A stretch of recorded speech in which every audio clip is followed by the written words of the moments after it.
Part 4, The Calm Before the Storm.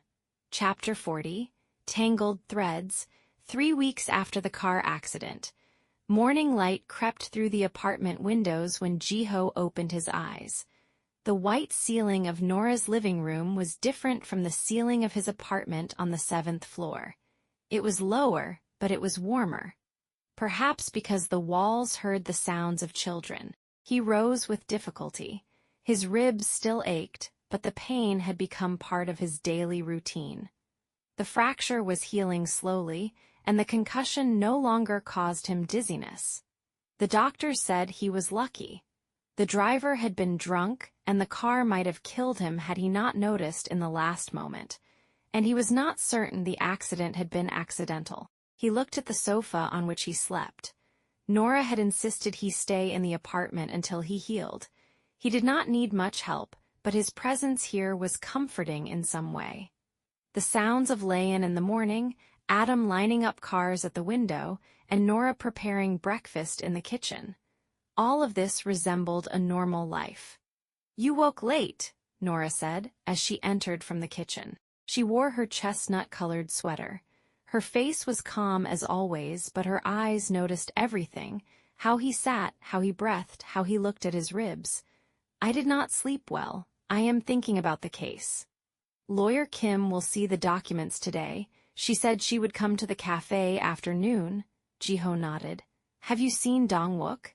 "He left an hour ago. He said he would cover your deliveries today as well. And he added that you owe him 26 gimbap and 3 tteokbokki." Jiho smiled despite himself. "That man never forgets food." "That man," Nora said as she placed a coffee cup before him, "has attached himself to you in a strange way. Not a friend, not a brother, but he is present. Perhaps because he has nothing left to lose. And people who have nothing to lose are more dangerous than us." Nora looked at him, or more honest. Leon came running from the room.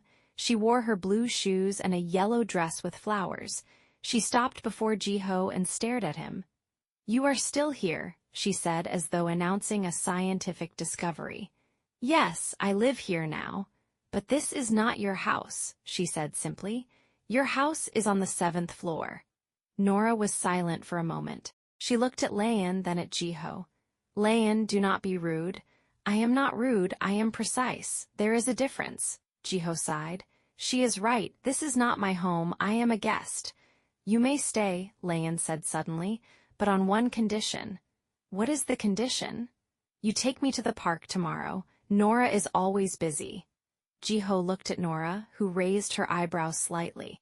"I do not know if Nora agrees to that."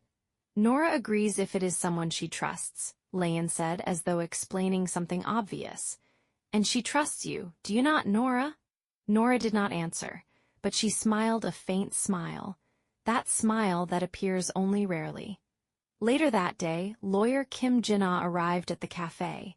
She wore an elegant gray suit, and her short black hair touched her shoulders. She was not a beautiful woman in the conventional sense, but she possessed a presence that made you pay attention when she spoke.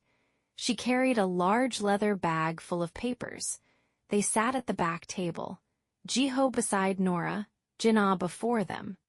"I have reviewed the documents you sent," Jin-ah said as she opened the file.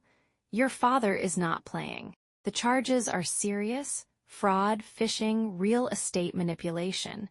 If convicted, you may face a large fine, and possibly prison." "But all of it is lies," Jiho said. "I know, the problem is not the truth. The problem is proof. The documents in his possession appear official. There are signatures, there are contracts. He will say that you were managing family assets without his knowledge." "How did he obtain my signature?" "Perhaps he forged it, or used something old and modified it. Family lawyers are experts in this kind of game." Jiho was silent. He looked at his hands. "Then what do? "We fight. We request independent expertise on the handwriting and signatures. We summon witnesses. We reveal that you bought the cafe with your own money. It will take time. But we can win." "What are the chances of winning?" Jin-ah looked at him seriously. 60%, perhaps 70% if we obtain support from an independent party.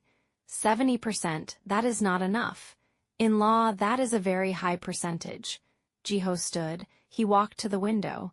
The street lights were shining. Why are you taking this case? You asked this before, Nora said, but I was not convinced by the answer. Jiho smiled.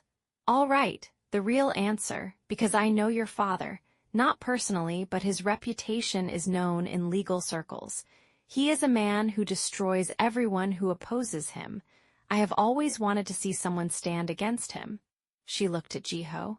And you are the first person to do so in years. I am not standing against him. I am only trying to survive. That is the same thing in this situation. In the evening, when the children were asleep, Nora sat with Jiho in the kitchen. The light was dim, a cup of tea between her hands. You said something today, Jiho said after a silence. You said Dongwook has nothing left to lose. How did you know? Because I have seen his looks. When you have no family, no money, no fixed place, you become bolder, because loss means nothing tangible to you. Is that how you feel as well? Nora thought, for me, loss means everything. I have already lost too much. I do not want to lose more, therefore I am more cautious than I am daring. But you do not appear cautious. You appear as one who fears nothing. Fear is not something seen, it is felt. And inside me there is constant fear, every day, of everything. Jiho looked at her. For the first time, he saw something in her eyes, a deep weariness, not weariness of the body, but weariness of the soul. The weariness of one who has carried beyond her strength for years. Nora, say nothing, only sit here, that is enough. They sat in silence, the sound of cars from a distance. The city lights glimmered. And one jar of grape jam that his grandmother had sent remained on the table, a reminder that simple life is still possible, even in the midst of all this chaos.